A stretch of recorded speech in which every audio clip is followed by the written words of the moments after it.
me në këtë regull njët.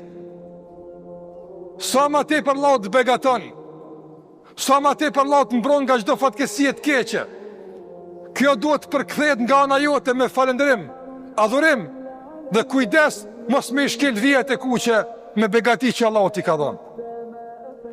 Sot fatkeqësisht ndërozër nuk e shoh një situatë bashkë mirë në raport me këtë rregull.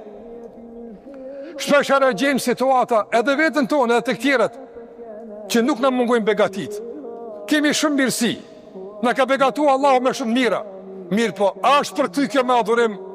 A është për ty kjo me falëndrim? A është për ty kjo me mirëdhënie ndaj Allahut Azza wa Jall?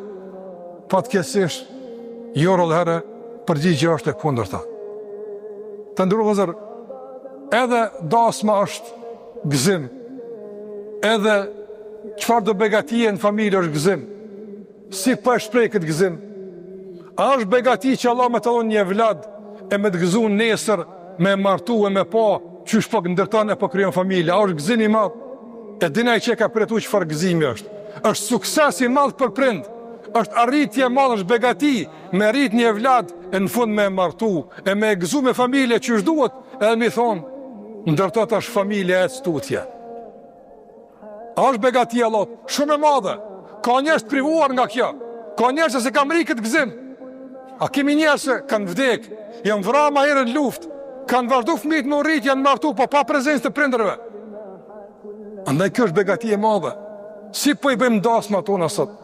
A janë dasmat përputhje me këtë rregull?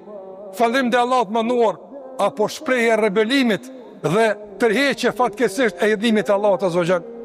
Kemi të kujdesshëm si po e manifestojmë gëzimin, kemi të kujdesshëm si po e shprehim gëzimin, si po e pranojmë begatinë Allahut Azza wa Jall.